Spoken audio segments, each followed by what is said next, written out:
Bismillahirrahmanirrahim. Assalamualaikum warahmatullahi wabarakatuh. Perkenalkan, nama saya Rizka, NIM 210222116. Baiklah, saya akan menjelaskan beberapa materi terkait dengan mata kuliah AIK 2. Materi pertama yaitu ibadah. Ibadah menurut bahasa berasal dari bahasa Arab, yaitu abadah ya'budu, yang berarti taat, tunduk, dan pengabdian. Sedangkan menurut istilah, ibadah adalah taat kepada Allah Subhanahu wa Ta'ala dengan melaksanakan perintahnya melalui lisan para rasulnya dan merendahkan diri kepada Allah Subhanahu wa Ta'ala serta menjauhi segala larangannya.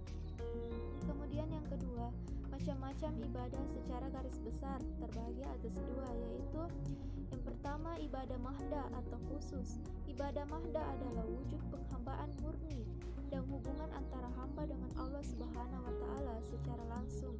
Contohnya sholat, puasa, dan haji. Kemudian yang kedua, ibadah gairu mahda atau umum.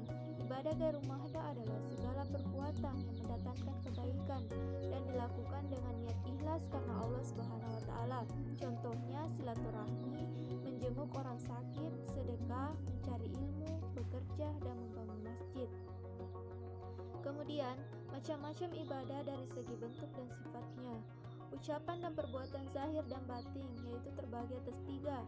Yang pertama, rohania jasmania. Kedua, rohania malia. Ketiga, rohania jasmania malia. Kemudian, tujuan ibadah. Yang pertama, memenuhi kewajiban manusia kepada Allah Subhanahu wa Ta'ala sesuai Quran Surah Az-Zariyat ayat 56. Yang kedua, mendekatkan diri dan mencari ridho Allah Subhanahu wa Ta'ala sesuai Quran Surah An-Na'am ayat 162-163. Yang ketiga, tujuan lain dari ibadah adalah ketakwaan hati, ketakwaan yang mencegahnya dari maksiat dan mendorongnya untuk melaksanakan perintahnya. Kemudian yang keempat, agar kita merasakan pengawasan Allah Subhanahu wa Ta'ala sehingga seseorang merasa takut dan malu dalam berbuat maksiat dan dosa. Kemudian, mendapatkan ganjaran pahala yang berlipat ganda yang senantiasa Allah janjikan kepada orang-orang mukmin yang beribadah kepadanya sesuai Quran Surah An-Nahl ayat 97. Kemudian, mengharapkan ampunan dan surganya Allah Subhanahu wa Ta'ala sesuai Quran Surah Al-Imran ayat 133-134. Kemudian manfaat ibadah. Yang pertama, membuat seseorang dapat merasakan manisnya beriman dengan menjalankan ibadahnya.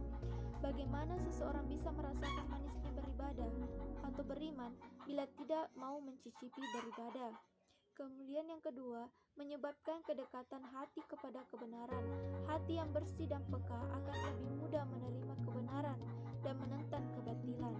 Yang ketiga, memperoleh ketenangan hati sebagaimana firman Allah Subhanahu wa Ta'ala dalam Quran Surah Ar-Ra'd ayat 28. Kemudian yang keempat, memperoleh kemudahan urusan dan rezeki. Materi kedua yaitu salat. Salat dari segi bahasa berarti doa dan menurut istilah atau syara berarti ucapan dan pekerjaan yang dimulai dengan takbir dan diakhiri atau ditutup dengan salam dengan syarat tertentu, sehingga dapat disimpulkan bahwa salat adalah suatu pekerjaan yang diniati ibadah dengan berdasarkan syarat-syarat yang telah ditentukan yang dimulai dengan takbiratul ihram dan diakhiri dengan salam. Syarat-syarat sah salat yang perlu dilakukan sebelum melaksanakan salat. 1. Yaitu beragama Islam. Kedua, sudah balik. Ketiga, berakal sehat. Keempat, suci dari hadas dan najis.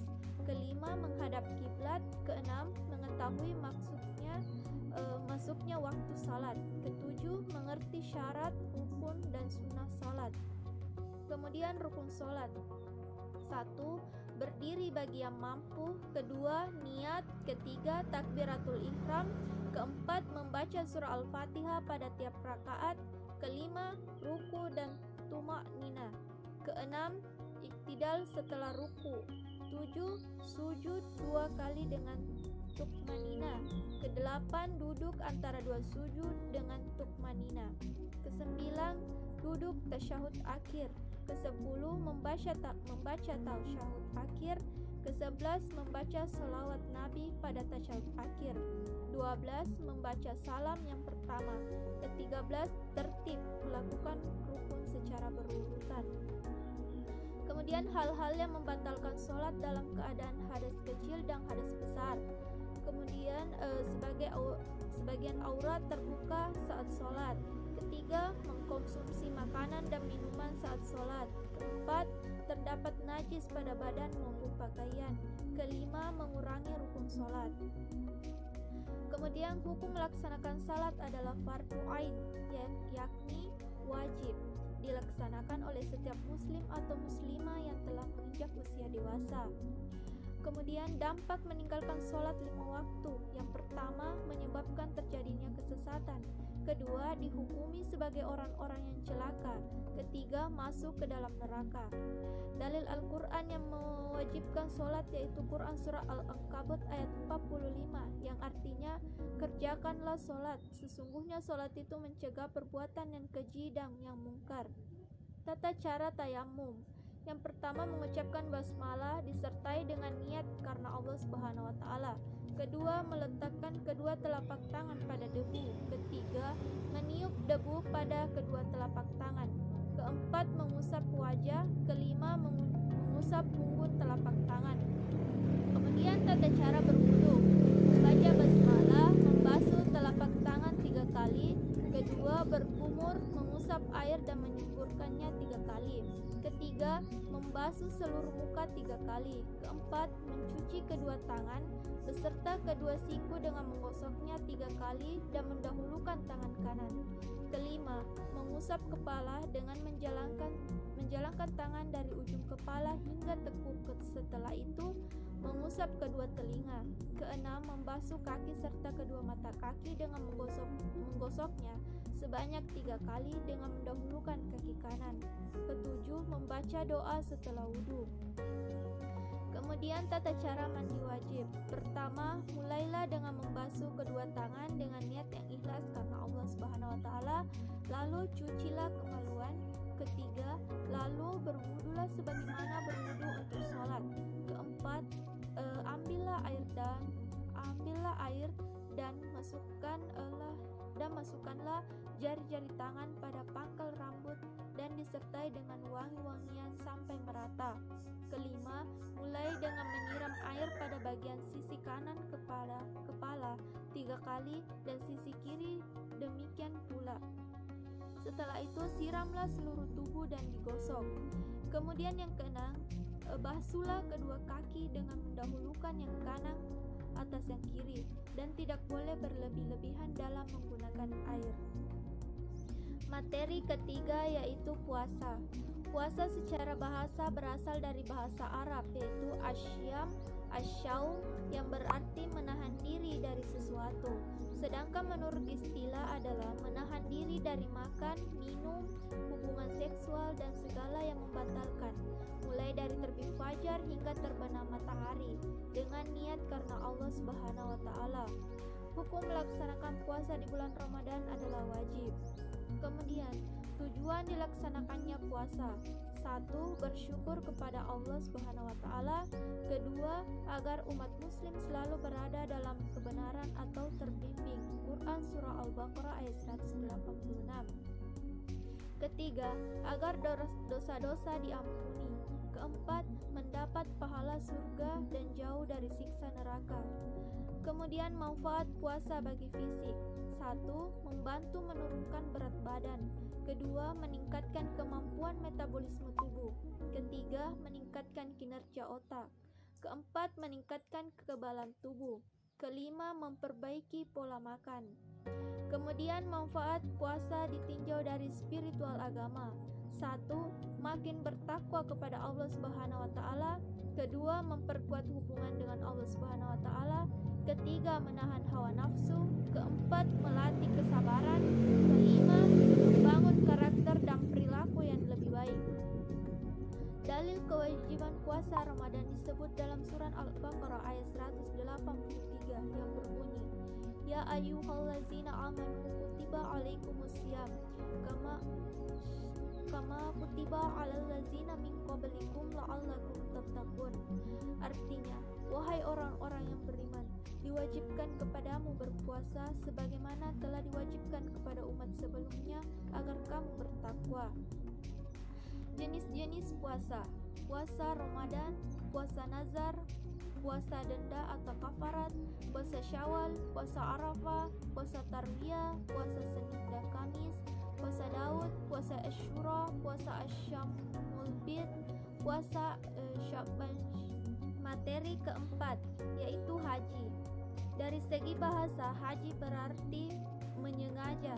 Dari segi syar'i, haji berarti menyengaja mengunjungi Ka'bah untuk mengerjakan ibadah yang meliputi tawaf, sa'i, wukuf dan ibadah-ibadah lainnya untuk memenuhi perintah Allah Subhanahu wa taala dan mengharapkan keridhoannya dalam masa yang tertentu.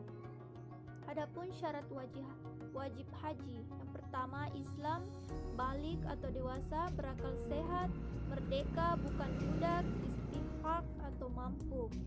Kemudian rukun haji, yang pertama ihram atau niat, yang kedua wukuf di Arafah, ketiga tawaf ifadah, keempat sa'i, kelima bersyukur, ketujuh tertib sesuai dengan urutannya. Kemudian macam-macam haji. Pertama, haji ifrad, artinya menyendirikan.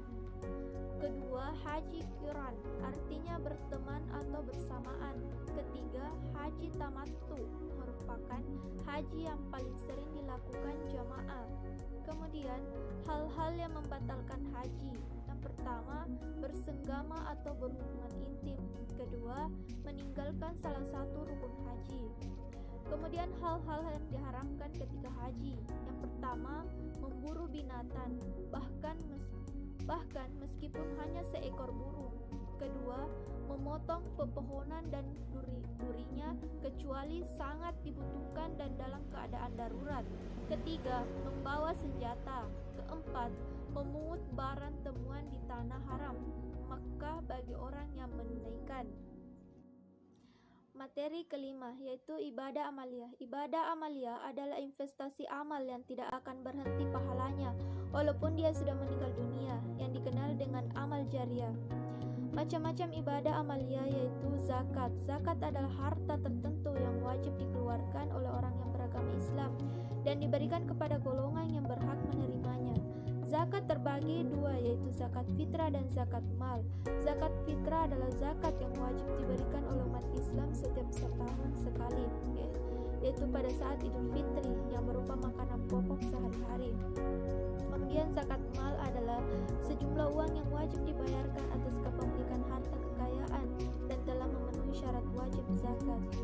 Kemudian infak adalah mengeluarkan sebagian dari harta atau pendapatan untuk sesuatu kepentingan yang diperintahkan ajaran Islam.